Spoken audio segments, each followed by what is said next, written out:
G'day everybody, and welcome to the final edition of 2 Clicks Up for 2024. It's Boxing Day. I was going to do this one yesterday, but I ate too much and fell asleep in the afternoon. I'm old enough to be able to do that, so leave me alone. What are we looking at today? We've done some more accuracy testing with the HOWA 7.62x39 mini action. It's basically a standard little rifle fitted with a Vortex scope on. I've done a review on this rifle, so you'll know what it's about. I've just tried a different projectile that I've come up with, and I think I've come up with something that works. Okay, it is Christmas, as I said, hence the loud shirt. I'd like to take this opportunity to wish everybody a very Merry Christmas and a safe and happy New Year. Okay, so let's get on with this one. Rightio, before we go any further today, let's have a look at some load recipes, see what we load these crackers up with. We've used 3 different powders today, all ADI powders. We've used 2206H with the Hogden equivalent being H4895. We've used 2207. 2207, I use that in 300 blackout. I also use it in 22 Hornet and probably K Hornet when that happens too. And the Hogden equivalent of that is H4198. And Old Faithful, ADI 2208. The Hogden equivalent is Varget. Good general purpose all-round powder for that. And you can use it anywhere from 223, 22-250 right up to 3006 without an issue. They even say you can use it up in 300 Win Mag, but no, I don't think so. But yeah, 3006 I use it. It's quite good. Anyway, I digress. We've loaded them up with these Spear Hot Core 150 grain Spitzers. They're the 303 Brit. You'll notice they are 311 diameters. The 308s just will not work for these. They are part number 2217 if anyone's interested. And again, just your standard flat base exposed soft point Spitzer projectile. Nothing flash there. As I said, 308 projectiles, the normal 30 calibers just will not work with these. Okay, and I sighted them up. I zeroed the rifle with these. I had a few of these left.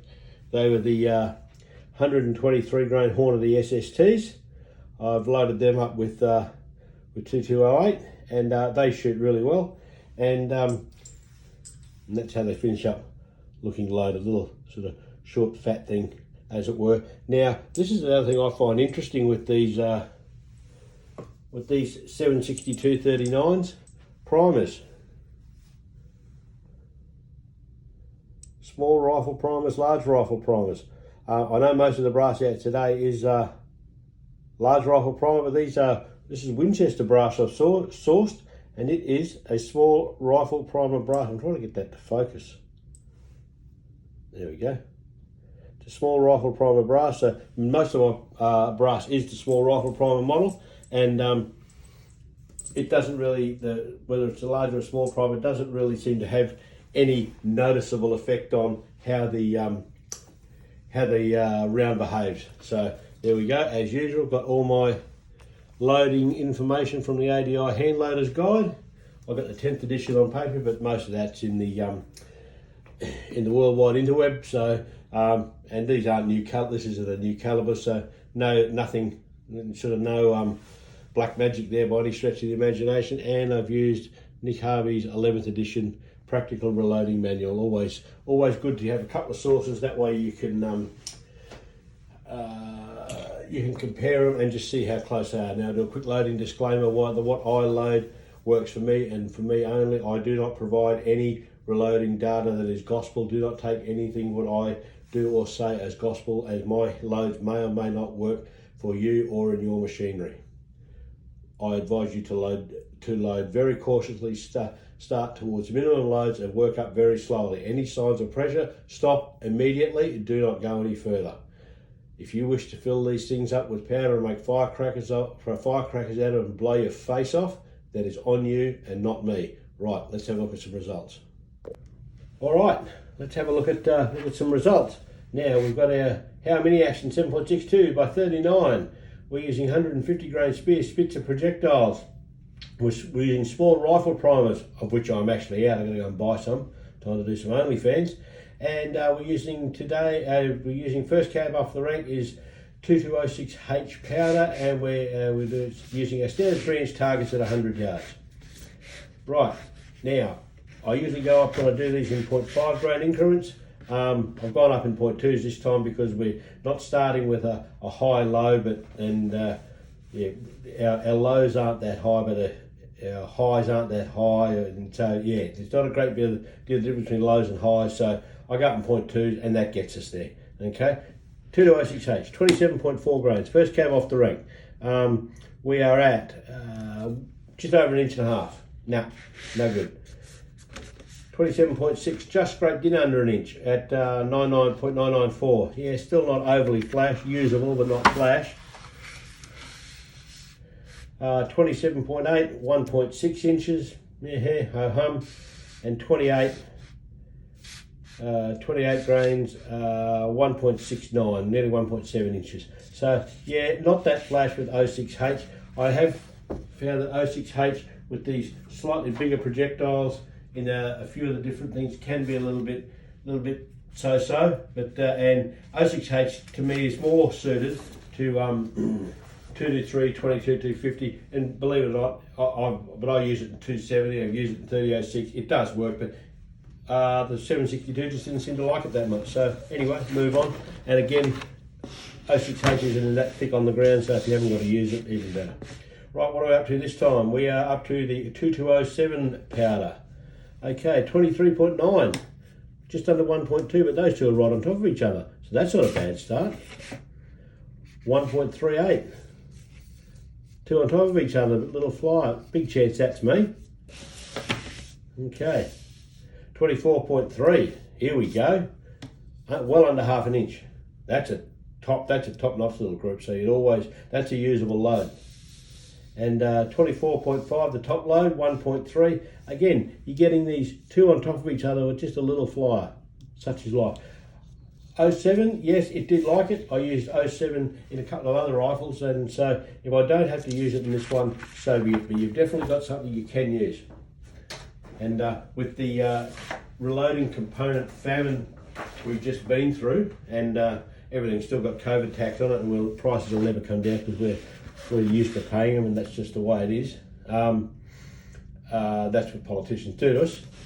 So you've got to have a number of loads that you can use so you can continue to shoot. But I digress. Okay, the old Varget 2208, 27.4 grains, under 3/4 inch.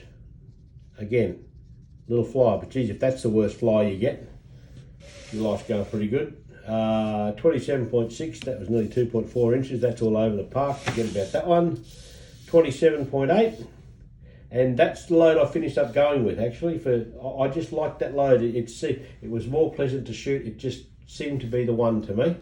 One thing I will say about 2207, whilst it works, it is a bit of a dirty powder. I find that in all of the calibers I use it in, it is a bit dirty. So, and again, under 3/4 inch, 27.8 grains. As I said, that's the one I finished up using, and we go up to 28, the top load. Yeah, 1.4, nearly 1.5 inches, blah blah, ho hum. But yeah, that's the load I finished up using, the 27.8, and that seems to be the load, and it's quite shootable. It's not obnoxious by any stretch of the imagination. Now I did go out the other day, just mucking around, and I took the 762 again, and I shot the 123 grain SSTs loaded up with 29 grains of 2208. That's what that shot, 0.845, and that's about how it shoots. That's fine. That's good hunting accuracy. And I used the Spitzers with the 27.8 grains of 2208, and I got just a dot under 1/2 inch. So there we go. That's the one you want. I'm more than happy with that. That's all the accuracy you're ever going to need with one of these things. So there we go. Let's put this one to bed. Right, HOWA Mini Action 7.62x39 done and dusted. Let's put him to bed. Good little rifle. Showed some really good results. I do like this rifle. It's nice and short, as you can see. Very easy rifle to handle, not heavy, quite reasonably well balanced for what it is. Not heavy, easy to carry around, easy to move around in the vehicle. The only drama you have with it when you go to poke it out the window, this 10-shot magazine sort of hits the door when you try and put it on your external shooting rail or something like that. But that's an issue I intend to address, and we'll see what we go from there. I'm using this one as a carry-around rifle, or up on a tripod. I've got a nice little pick rail adapter on the front of the underside of the stock there. That clicks straight into the top of a tripod, and I put a thermal micro thermal clip on the front there, and that works an absolute treat. And it's as I say, it's very easy rifle to move around, and a good little caliber. Plenty of punch, doesn't break the bank to run it, and it'll do most of what you want it to do. Keep in mind, just be honest about what you're going to do with it, as I always say. Now, I hope you liked the video. I hope you got something out of it. I enjoyed making it, and if you like the video, give it a like, and if you'd like to subscribe to the channel, that'd be really good. And got plenty more coming next year. Hopefully we can get out a little bit more. There's a call for a bit of rain coming, so opportunities might be limited early in the year, but we'll see how we go. Dance to the song that's in the jukebox. So I'll sign this one off. You can tell your wife, you can tell your girlfriend, you can tell them both. You can tell your wife's boyfriend, you can toss him in if you like. But if she'd rather be running around with him drinking lattes and watching shooting videos, you're probably better off without her. So until next time, ta-da.